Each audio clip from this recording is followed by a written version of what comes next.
mustahil. Bagi Allah kami tidak ada yang tidak mungkin. Kami percaya dalam setiap hembusan nafas kami Allah turut bekerja mendatangkan segala kebaikan bagi kami. Terima kasih Tuhan. Ajar kami duduk diam tenang mendengarkan firman Tuhan, agar kami beroleh kekuatan, hikmat Tuhan untuk melakukan aktivitas kami 1 menit ke depan. Puji termulia nama Tuhan, dalam nama Yesus kami berdoa. Kami sambut firman dengan penuh sukacita. Amin. Shalom. Puji nama Tuhan. Saya rasa bangga ya, Ibu bisa melihat semuanya. Kangen. Pasti kalian juga kangen. Seperti yang Bapak Moses tadi katakan, kalau kalian sakit, Bapak itu sakit.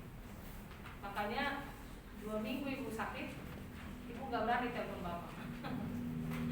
Saya hanya ngintip-ngintip dari jendela, Bapak jalan sana, jalan sini. Lalu hari kelima Ibu baru berani telepon, karena Ibu merasa sudah mulai fit. Bapak sehat?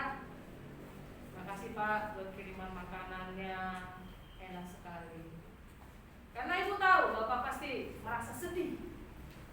Lalu seperti yang sudah terjadi ya, tiba-tiba ada 50 lagi yang positif.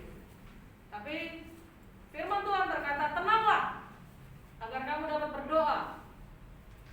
Setelah semuanya masuk, informasi ada sekian yang positif dan sekian yang negatif, Ibu langsung waktu strategi.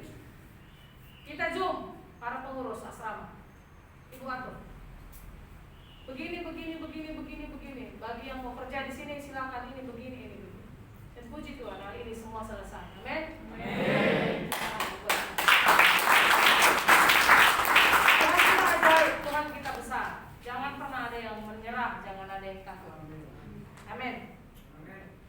Firman Tuhan hari ini Ibu akan bagikan. Muda dan tua, aku bagi Allah. Siapakah dia? Banyak tokoh-tokoh Alkitab atau tokoh yang ada di dunia.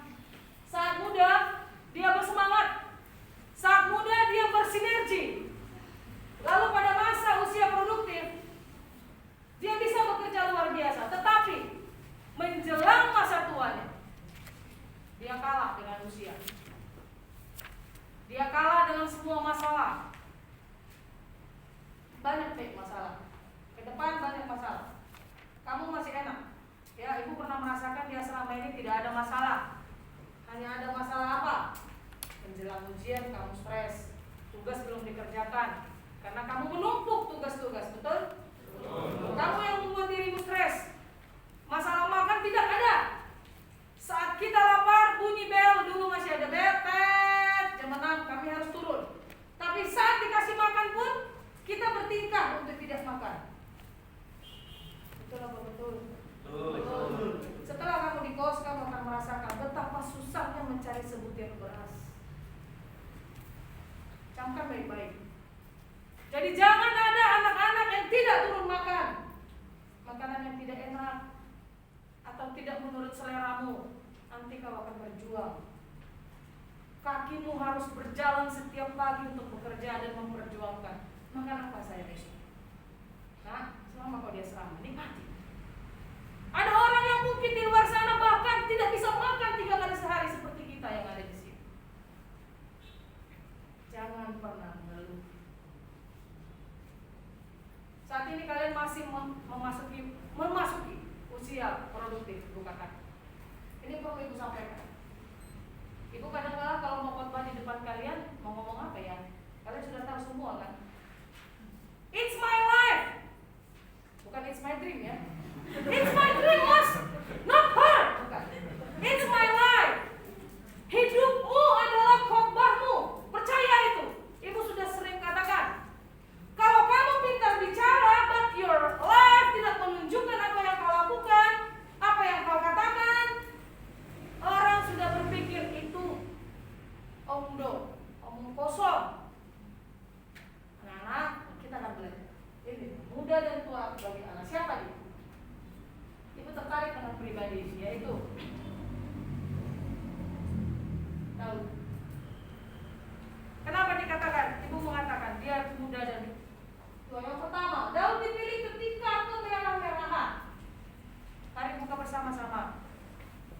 firman Tuhan 1 Samuel pasal yang ke-16.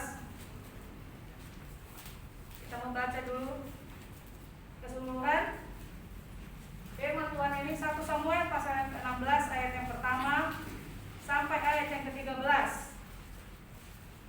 Kita baca dulu keseluruhan ya.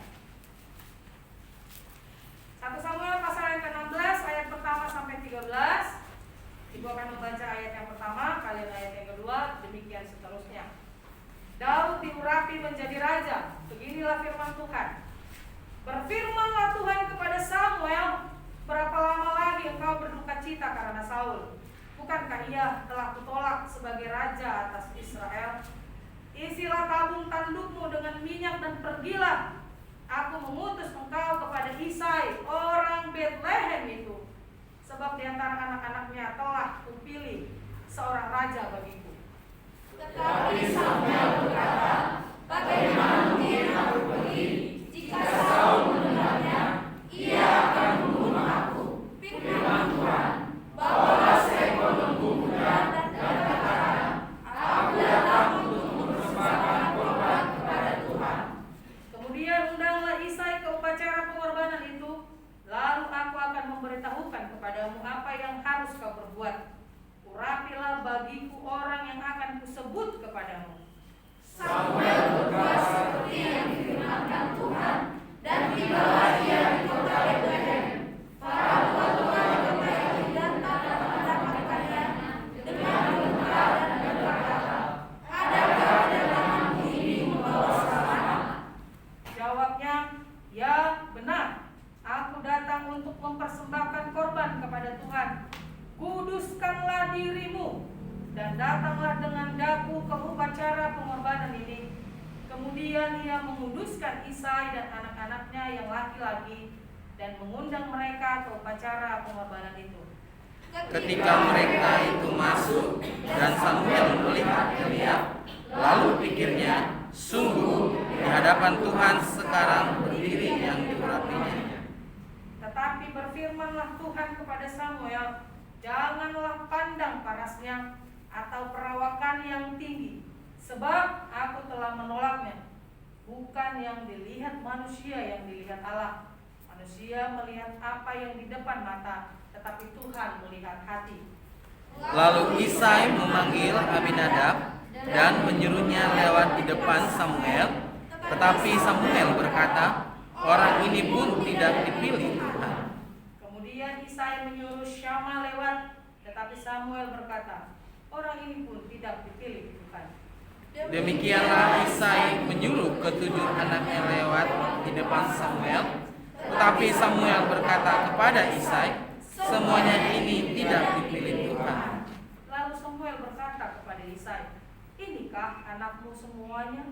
Jawabnya, masih tinggal yang bungsu, tetapi sedang menggembalakan kambing domba. Kata Samuel kepada Isai, suruhlah memanggil dia, sebab kita tidak akan duduk makan sebelum ia datang kemari.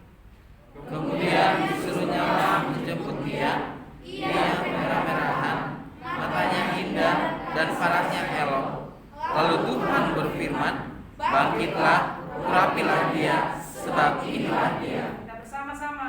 Samuel mengambil tabung tanduk yang berisi minyak itu dan mengurapi Daud di tengah-tengah saudara-saudaranya. Sejak hari itu dan seterusnya berkuasalah Tuhan atas Daud. Lalu berangkatlah Samuel menuju Rama. Amin. Firman Tuhan. Daud yang dipilih Tuhan sejak muda, parasnya masih elok dan kemerah-merahan. Mungkin kalian masih ada yang bertanya, kenapa aku yang dipilih Tuhan? Kenapa aku Tuhan? Kakakku terlihat lebih rohani dari aku. Kenapa aku Tuhan? Aku dari kecil berandalan. SMP ku nggak jelas, SMA ku nggak tahu kemana. Tapi kenapa aku Tuhan? Masihkah kamu bertanya tentang ini kepada Tuhan? Anak-anakku, pahamilah bahwa masa lalumu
Tuhan menunggu dia sehingga upacara itu dimulai dan kita duduk makan.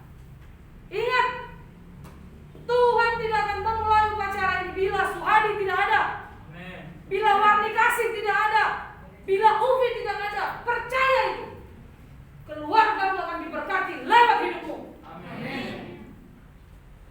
Bangsa yang akan engkau pimpin, organisasi yang akan engkau pimpin akan menjadi dahsyat ketika engkau berkata, ya Tuhan, ini Tuhan menanti ketika Tuhan memanggil. Saat ini kita sudah ada di sini. What next? Apa selanjutnya? Cukupkah kita datang untuk memenuhi panggilan Tuhan? Ketika Tuhan berkata, ini anak bungsu yang dari Isa yang tidak diperhitungkan oleh ayahnya, sehingga tidak menghadirkan dia dalam pemilihan raja oleh Samuel. Tadi yang seperti bukan dia. Dia belum ada apa-apanya, belum tahu, belum ngerti bagaimana kerajaan, bagaimana ini, bagaimana itu, bagaimana. Itu dia, Daud. Tetapi Daud yang kemerah-merahan itu, bayangkan. Pertama sekali membuat kuburan para raja-raja, Daud menjadi salah satu. Daud raja kedua ya. Raja pertama adalah Saul. Dan disebutkan ada sebuah kota yang bernama kota Daud. Itu pada akhirnya. Next. Nama Daud disebutkan 1153 kali dalam Alkitab. Nama Daud muncul pertama kali dalam Rut 4 ayat 17. Siapa itu Rut? Mari kita buka 2 Samuel 5 Rut 4 ayat 17. Ayo.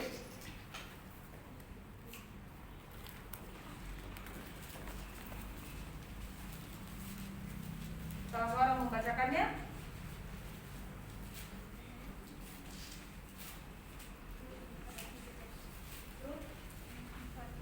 Rut 4 ayat 17. Rut 4 ayat 17. Dan tetangga-tetangga perempuan memberi nama kepada anak itu, katanya, pada Naomi telah lahir seorang anak laki-laki. Lalu mereka menyebutkannya namanya Obed. Dialah ayah Isai ayah Daud. Ya, Rut melahirkan seorang anak. Dan tetangga-tetangga perempuan memberi nama kepada anak itu, katanya pada Naomi telah lahir seorang anak laki-laki. Lalu mereka menyebut namanya Obed, ayah Isai ayah Daud. Jadi Daud itu anaknya Isai, Isai anaknya Obed, Obed itu suaminya Rut ya. Kalian harus paham itu nah. Obed itu yang dipilih oleh Tuhan menggantikan suaminya Rut ketika mereka pulang dari Moab. Oke, ada sebuah kota tadi yang dikatakan bahwa kota Daud. Sering dikatakan kota Bethlehem. Bethlehem itu artinya apa? Halo, bahasa Ibrani ya nak. Bethlehem, rumah roti. Artinya yang berlimpah. Tetapi karena Tuhan tidak memberkati Bethlehem lagi, Naomi dan suaminya pindah ke Moab. Tapi pulang lagi mereka. Oke. Rut dipilih oleh Tuhan. Rut wanita asing yang bukan wanita keturunan Israel. Rut itu wanita Moab. Diberikan julukan kota Daud, Bethlehem, 2 Samuel 5 ayat 8. Lalu siapa itu Daud? Sebutan Kristus dalam perjanjian lama, khususnya yang menunjuk pada Kristus sebagai raja dan gembala umatnya. Bayangkan hebatnya kedudukan Daud. Daud selalu bertanya kepada Tuhan dengan strategi perangnya. Dalam 2 Samuel 5 ayat 17 sampai 25 ini, Tuhan memberikan strategi kepada Daud. Kamu tidak boleh menyerang, tapi kamu harus berputar mengelilingi. Nanti kalian bisa baca. Next. Ya, ini dia. What's up with David? Ada apa dengan David? Yang pertama, Daud belajar penuh. Ibu menambahkan belajar penuh dari masa muda. Yang pertama adalah Daud bertanggung jawab dari hal-hal yang menurut orang lain kecil dan tidak berguna.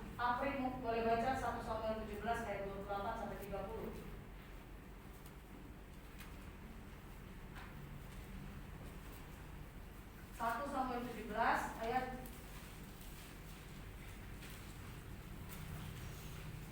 28 sampai 30. Samuel 17 ayat 28 sampai ayat 30. Tuhan berbunyi demikian. Ketika Eliab, kakaknya yang tertua, mendengar perkataan Daud kepada orang-orang itu, dan juga amarah Eliab kepada Daud, dan Daud sambil berkata, "Mengapa engkau datang? Dan pada siapakah kau tinggalkan kambing domba yang 2-3 ekor itu di padang gurun? Aku kenal sifat pemberanimu dan kejahatan hatimu. Engkau datang kemari dengan maksud melihat pertempuran." Ayat 29. Tetapi jawab Daud, "Apa yang telah kuperbuat? Hanya bertanya saja." Lalu berpalinglah ia daripadanya kepada orang lain dan menanyakan yang sama, dan rakyat memberi jawab kepadanya seperti tadi. Ya, Daud bertanggung jawab.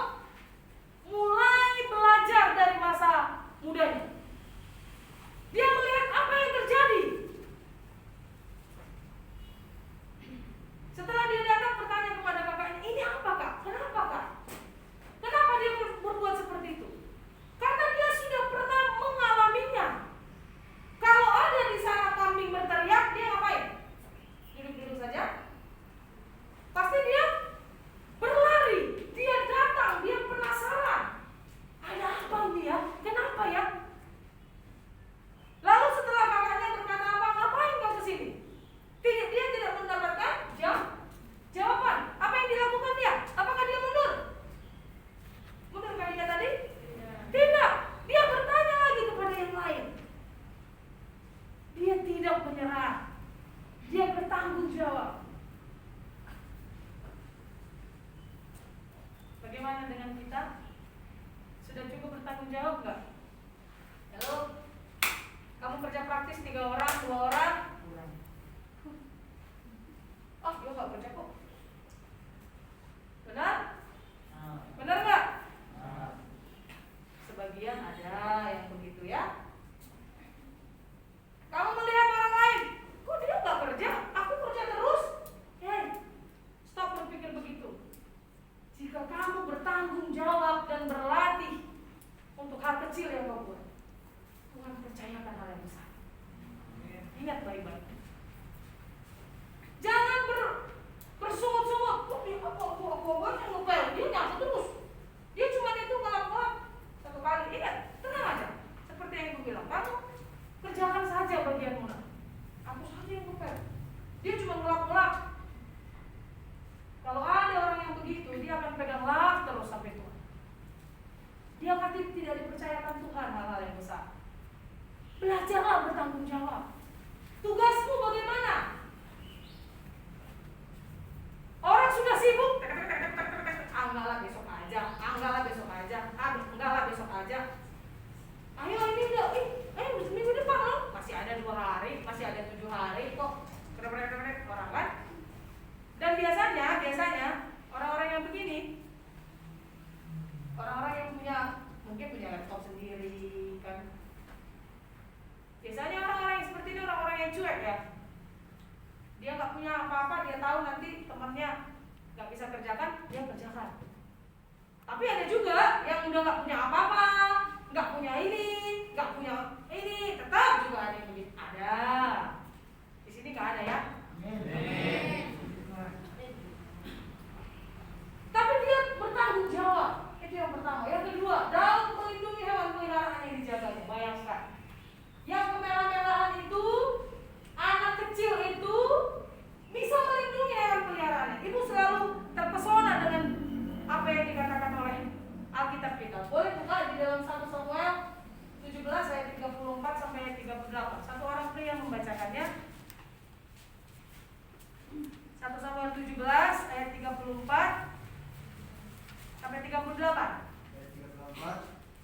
Tetapi Daud berkata kepada Saul, "Hambamu ini biasa menggembalakan kambing dombanya. Apabila datang singa atau beruang yang menerkam seekor domba dari kawanannya, maka aku mengejarnya dan melepaskan domba itu dari mulutnya. Kemudian apabila ia berdiri menyerang aku, maka aku menangkap cambuknya, lalu mengajarnya dan membunuhnya. Baik singa maupun beruang, tolong diajar oleh hambamu ini, dan orang Filistin yang tidak bersunat itu, ia akan sama seperti salah satu dari kita daripada binatang itu, karena ia telah mencemooh barisan daripada Allah yang hidup. Pula kata Daud, Tuhan yang telah melepaskan aku dari cakar singa dan dari cakar beruang, dia juga akan melepaskan aku dari tangan orang Filistin itu. Kata Saul kepada Daud, pergilah, Tuhan menyertai engkau. Lalu Saul mengenakan baju perangnya kepada Daud, ditaruhnya ketopong tembaga di kepalanya, dan dikenakannya baju zirah kepadanya. Amin. Bayangkan, ini dilakukan oleh Daud pada masa mudanya. Dia belajar bertanggung jawab untuk melindungi hewan peliharaan yang diberikan ayahnya kepadanya. Saat ini seperti yang Ibu bilang tadi, apa tanggung jawab yang diberikan kepadamu? Saat ini sebagai mahasiswa, apa tanggung jawab? Sebagai pengurus, apa tanggung jawab? Sebagai semester 6, sebagai yang menulis skripsi, apa tanggung jawab? Pengurus Joyful Kids, Santosa Ministry, dan lain sebagainya. Apa tanggung jawab yang saat ini kau peroleh dari gereja tempat pelayananmu? Mungkin kau sedang disuruh membuatkan acara dalam retreat, seksi konsumsi, dan segala macam. Pertanyaannya, maukah kamu belajar seperti Daud belajar? Coba bayangkan, apa tadi dikatakan? Aku melepaskan hewan peliharaanku dari cakar singa, dari cakar beruang. Luar biasa. Yang selanjutnya tadi ketika Saul memakaikan kepada dia apa? Baju jirah dan perlengkapan perang sebagainya, dia bilang apa akhirnya? Aku nggak bisa pakai ini, nggak biasa aku katanya. Kenapa? Karena dia sudah tangkas, dia sudah ahli. Anak-anakku, kau ahli di bidang apa? Ibu selalu katakan ya, kau harus punya keahlian yang orang lain tidak bisa kerjakan. Harus, bukan buat kesombongan, bukan. Tetapi kamu harus belajar sungguh-sungguh, belajar bertanggung jawab. Aku bisa ini, aku akan pakai. Begitulah yang dilakukan oleh Daud. Dia memakai keahliannya dengan apa? Ketapel. Lalu apa lagi yang dipelajari oleh Daud? Daud belajar memainkan kecapi di samping menjaga domba. Ini dia. Dalam dunia sekolah formal yang kalian sedang jalani sekarang, kalian akan kuliah dan kalian akan lulus dengan sarjana teologi, sarjana Pak. Tetapi apa keahlianmu yang lain? Kau pikir hidup ini hanya tentang sarjana? Seperti Ibu pernah katakan, karisma membawamu naik ke puncak, tetapi hanya karakter yang membuatmu bertahan di atas. Kalau orang mengenalmu sebagai orang yang memiliki IP, indeks prestasi yang tertinggi, tetapi kau dikenal sebagai orang yang sombong, orang yang angkuh, tidak mau membantu orang lain, kau tidak akan dipakai di mana-mana. Percaya sama itu.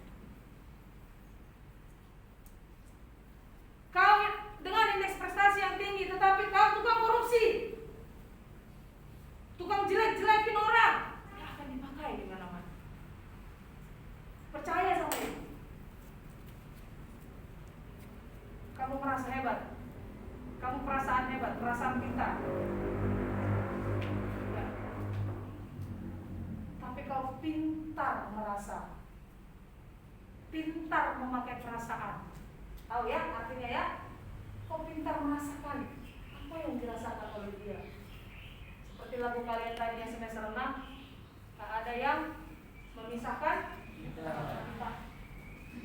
Ada yang memisahkan kita, nak. Jadi jangan hanya diputusin pacar, kamu dia memilih yang lain, kamu langsung stres, kamu langsung berpikir mengakhiri hidup ini. Jangan. Ada hal lain, ya. Oke, itu kita harus belajar. Kamu harus belajar apa keahlianmu, bermain musik kah, memimpin pujian kah, keahlian-keahlian yang lain, menolong orang lain, mengasihi, mendoakan orang lain, sehingga terpakailah semuanya.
menjaga kawanan-kawanan rumahnya. Dia belajar. Kalian belajar semua harus belajar. Next, yang kedua. Ini setelah dia belajar, ini Tuhan berikan masa produktif yang luar biasa. Setelah dia tadi belajar, masa mudanya dia pakai untuk belajar, lalu masuklah masa produktifnya. Yang pertama yang dia lakukan, dia mengalahkan Goliat yang sangat ditakuti bangsa Israel. 1 Samuel 17 ayat 4 dan ayat 24. Yanto boleh baca. 1 Samuel 17 ayat 4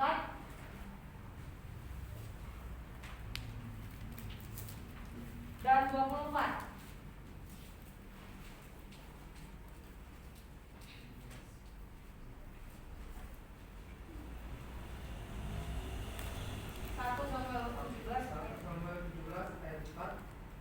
Lalu tampillah keluar seorang pendekar dari tentara orang Filistin, namanya Goliat dari Gat, tingginya 6 hasta dan jengkal.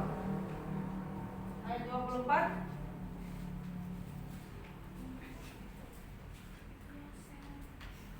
Ayat 24. Ketika semua orang Israel melihat orang itu, larilah mereka daripadanya dengan sangat ketakutan. Larilah. Semua orang lari daripadanya dengan ketakutan. Bayangkan. Saat orang lari dari Goliat, yang dilakukan Daud adalah mendekatinya, datang kepadanya, membuktikan bahwa dia tidak takut. Karena apa? Karena Tuhan akan menyerahkan, memenangkan pertandingan itu dari kita. Ketika Daud berpikir bahwa Goliat itu, yang besar itu, dia samakan dengan apa? Singa dan beruang yang sudah dikalahkan. Dia samakan. Lalu ketika dia bertindak, dalam nama Tuhan, kepala si Goliat dipenggal.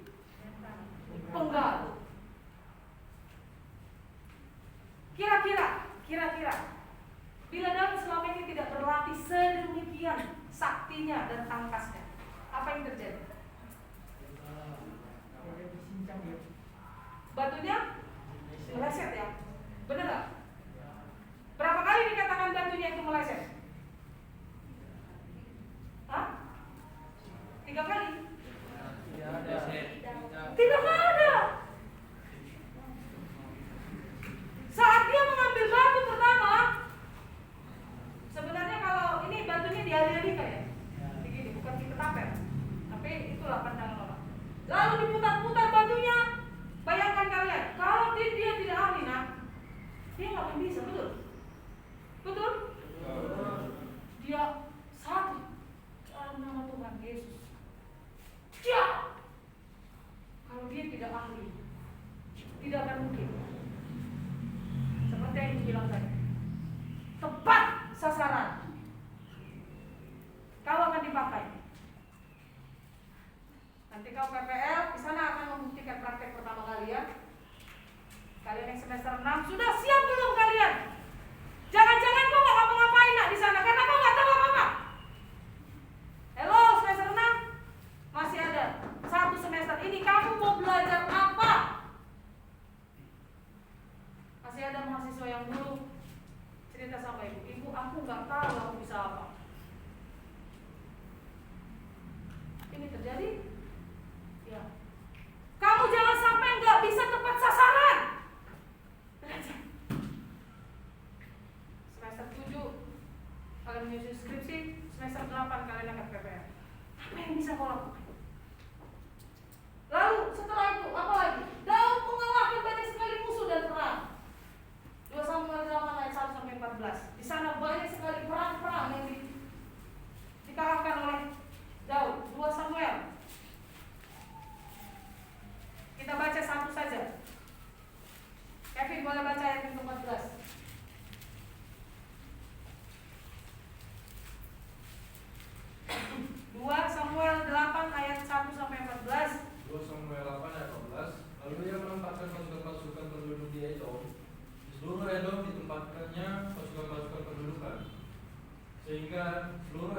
diperbudak oleh Daud. Tuhan memberi kemenangan kepada Daud kemanapun ia pergi berperang. Amin. Ini dia. Kamu boleh nggak tepuk tangan untuk dirimu sendiri?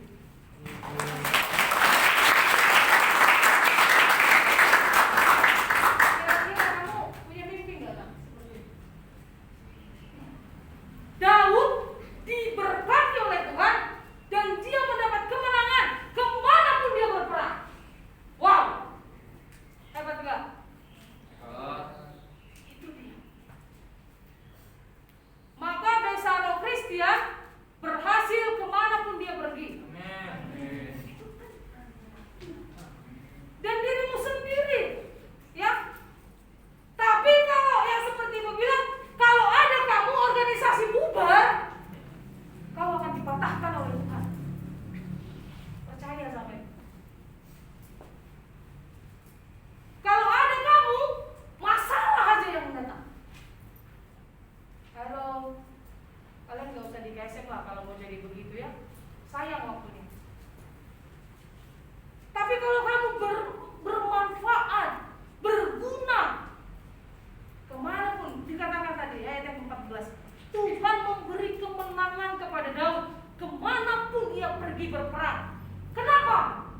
Karena Daud tadi sudah belajar, sudah mempersiapkan diri, strategi-strategi. Dia tadi sudah dikatakan, dia tanya Tuhan, strategi ini bagus nggak Tuhan? Ini baik nggak Tuhan?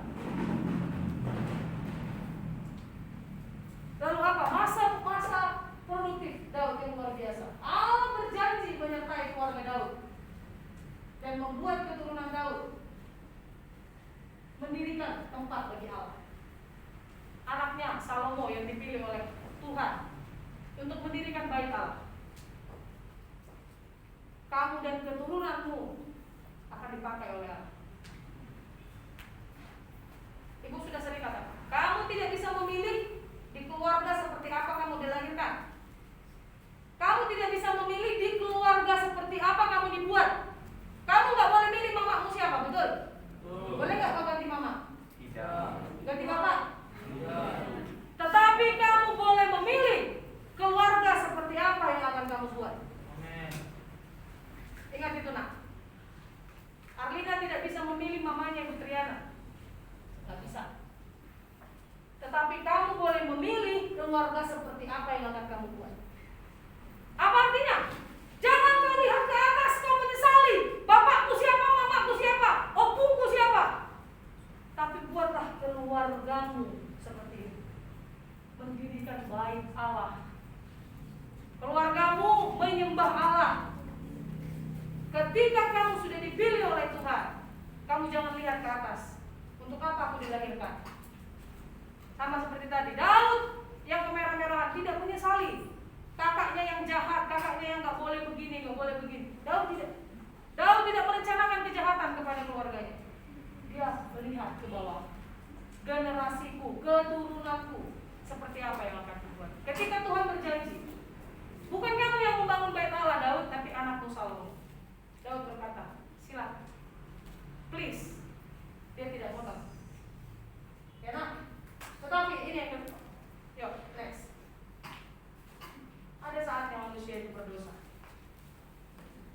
Kita tidak boleh lupa itu. Saat Daud berdosa dan bertobat, ingat di situ. Daud berdosa dan bertobat sampai dia tua.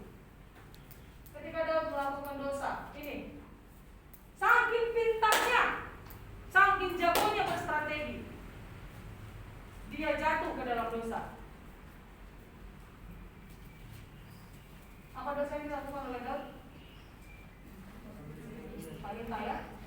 Tahta dia punya, harta dia punya. Wanita membuat dia jatuh. Karena apa? Baca. Tesi baca. Karena apa? Karena ini baca Tesi ini. Iseng. Karena iseng. Daud melakukan dosa kenapa? Coba-coba. Ya, iseng dia. Sembarangan.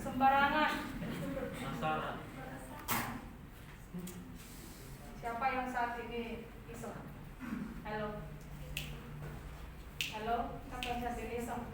Kau coba-coba pacaran 2 laki-laki, 2 perempuan. Gak ada di sini. Sini, sana, sini. Kau bisa berbohong kepada orang tua. Bayar uang ini mah, uang ini, uang ini. Kau bisa nak, campur cek. Kalau kau sedang berdosa saat ini, iseng, sembarangan, cepat-cepat balik. Jangan marah kau saat ditegur. Emang kenapa aku yang ditegur? Dia juga. Kau tidak bilang begitu sama Nathan ketika dia ditegur. Ingat ini. Ketika Nathan datang menegur dia, Daud adalah orang begini. Dia punya semuanya. Tapi adalah orang miskin. Cuma punya 1 domba. Dia tidur sama dombanya itu. Tapi datanglah orang kaya ini Daud, diambilnya loh dombanya itu. Bagaimana loh? Apa kata Daud? Wah, itu jahat sekali. Orang itu harus dihukum mati, bla bla bla bla bla. Kata Nabi Nathan. Terus Nathan bilang apa? Kamu orangnya. You. Dia tidak, bukan dia. Kan siapa yang sering begitu? Kau. Terus tanganmu kau gini lagi. Dia yang. Iya kan? Sama peristiwa ini terjadi sama kejahatan yang terjadi di Taman Eden ya. Ketika Tuhan berkata kepada Adam. Adam, apa yang kau lakukan? Lalu Adam geser tangannya lagi. Hawa. Dia Hawa yang memberi. Lalu Hawa geser kemana lagi? Lagi kan? Coba, ini coba ya, coba. Seandainya Adam berkata, Tuhan, ya aku bersalah, aku siap dihukum. Kira-kira Hawa dihukum? Menurut hukum Tuhan mungkin tidak dihukum ya. Karena Adam datang kepada Tuhan menyerahkan dirinya. Tapi kita tidak bicara. Daud, iseng nak, iseng. Saat ini kamu yang iseng-iseng, yang sedang sembarangan jalannya, cepat-cepat kembali ya. Jangan sampai Tuhan yang menegurmu sampai kau dipatahkan. Ingat. Daud menyadari ketika dia ditegur. Yuk kita buka yuk. 2 Samuel 1 pasal yang 2 Samuel pasal pertama ayat yang ke-13. Esta baca. 2 Samuel 1 Pasal 1 ayat 13. Kemudian bertanyalah Daud kepada orang muda yang membawa kabar itu kepadanya, asalmu dari mana? Jawabnya, aku ini anak perantauan orang Amalek. 2 Samuel 1. Oh bukan, ayat 11 sampai 12. 11. Lalu Daud memegang pakaiannya dan menggoyahkannya, dan semua orang yang bersama-sama dengan dia berbuat demikian juga. Bukan. 2 Samuel 11 dong. Ya, 2 Samuel 11. 2 Samuel 11 ayat yang ke-13. 2 Samuel 12 ayat 13. 2 Samuel 12 Ya, ayat yang 13. ke-13. Lalu berkata Daud kepada Nathan, aku sudah berdosa kepada Tuhan. Dan Nathan berkata kepada Daud, Tuhan telah menjauhkan dosamu itu, engkau tidak akan mati. Selanjutnya ayat 14. Walaupun demikian, karena engkau dengan perbuatan ini telah sangat menista Tuhan, pastilah anak yang lahir bagimu itu akan mati. Ya, ini dia nak. Daud iseng, sembarangan. Tuhan sayang dia nggak? Tetap. Tuhan tetap sayang. Ketika Daud berkata, ya Tuhan, aku telah berdosa kepada Tuhan. Allah berkata apa? Oke, aku mengampunimu, tetapi konsekuensi atas dosamu, anaknya harus mati. Jadi, kalau kamu dapat konsekuensi, bukan ibu nggak sayang. Amin. Tapi kamu harus menanggung dosanya, harus menanggung hukumnya, dan kita bisa tetap bersama-sama. Itu yang ingin dikatakan dalam ayat ini. Lalu next, apa ya pertama? Daud bertobat sehingga sampai masa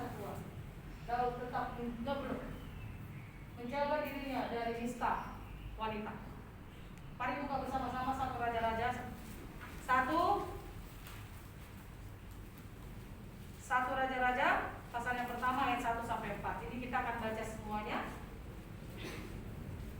Yang laki-laki membaca ayat yang kedua. Ibu baca ayat yang pertama.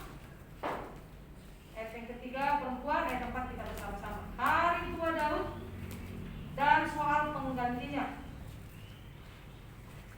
Raja Daud telah tua dan lanjut umurnya, dan biarpun ia diselimuti, badannya tetap dingin.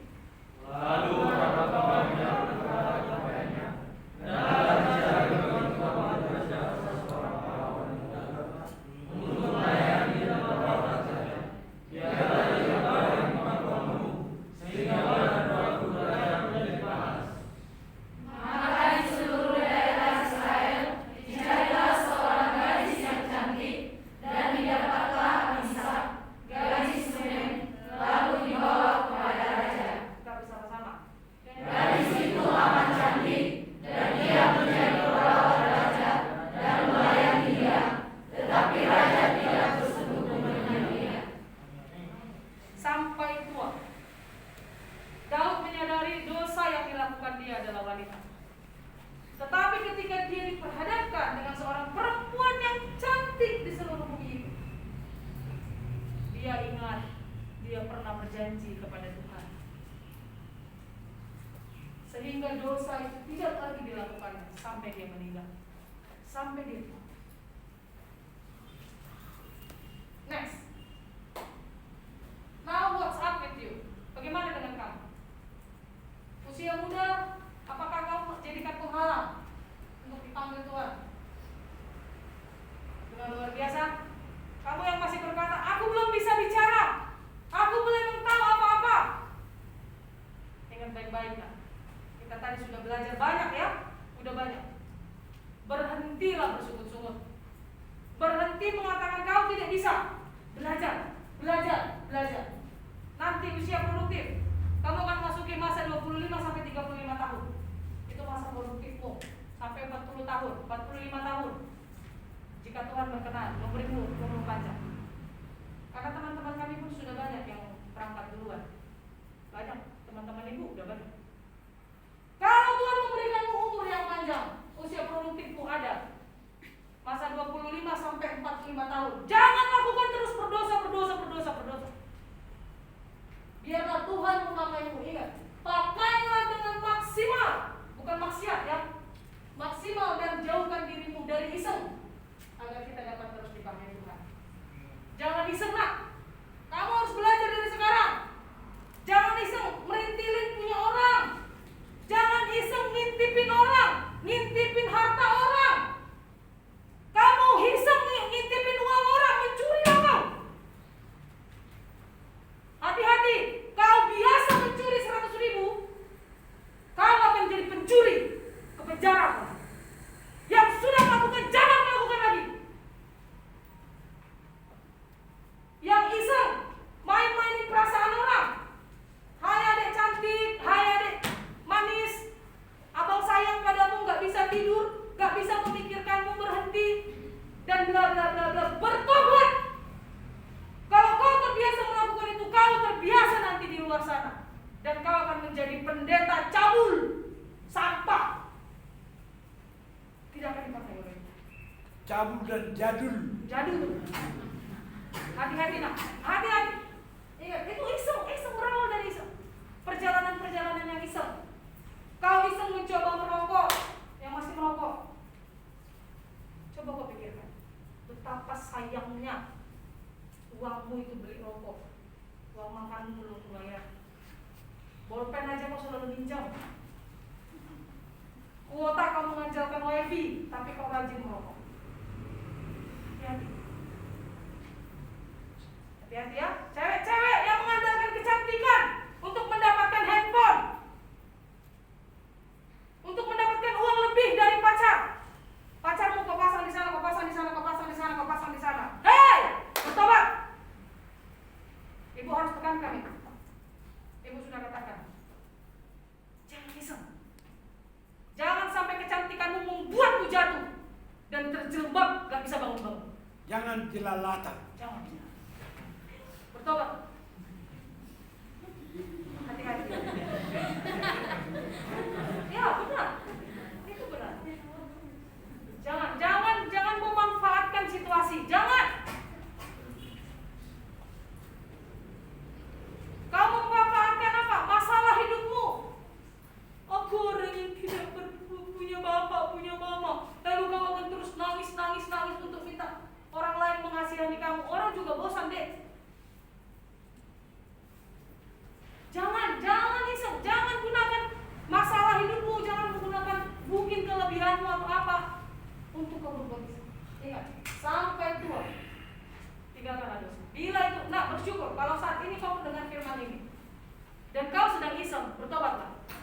supaya sampai tua kalau akan dipakai oleh Tuhan.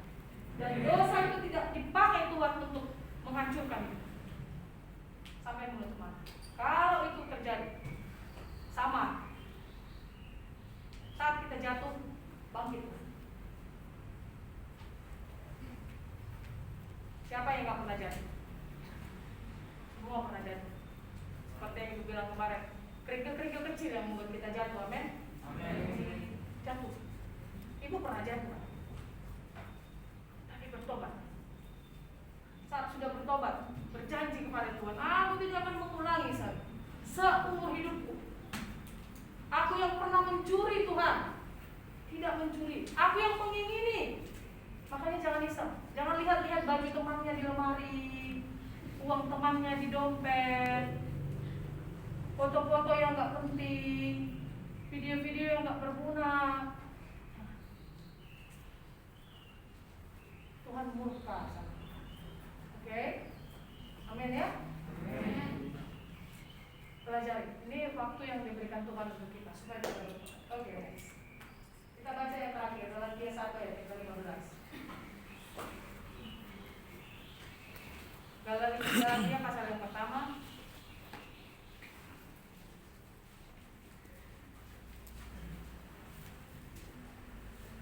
ayat yang ke-15. Baca bersama-sama. Galatia 1 ayat 15. Demikian firman Tuhan.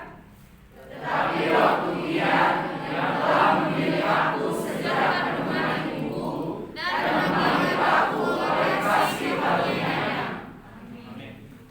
Panggilan ini diberitakan kepada Paulus, tapi panggilan ini juga diberitakan kepada kita, yaitu tetapi waktu Ia yang telah memilih aku sejak kandungan ibuku dan memanggil aku oleh kasih karunia-Nya. Dia yang telah menetapkan. Mungkin kau pernah berpikir lebih baik aku tidak dilahirkan ke dunia ini. Lebih baik aku tidak pernah menjadi anak bapak mamaku.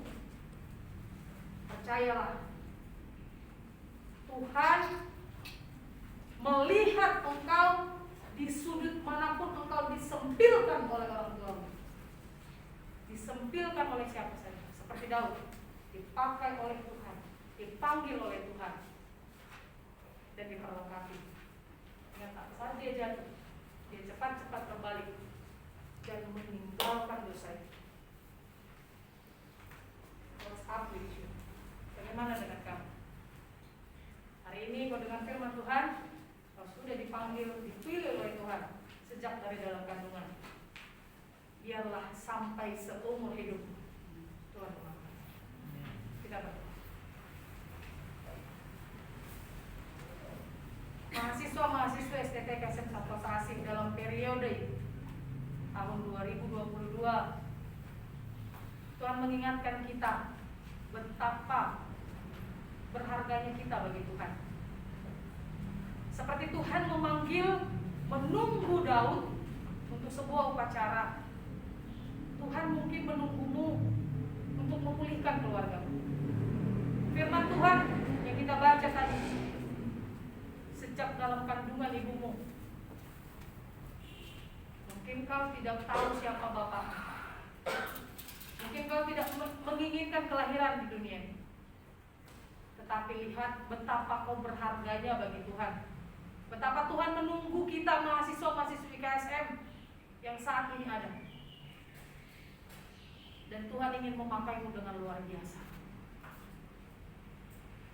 Dan bila saat ini engkau iseng dengan sembarangan memakai hidupmu, Tuhan sedang menegur, segeralah berbalik dan bertobat, supaya hidup kita sungguh-sungguh dipakai Tuhan luar biasa.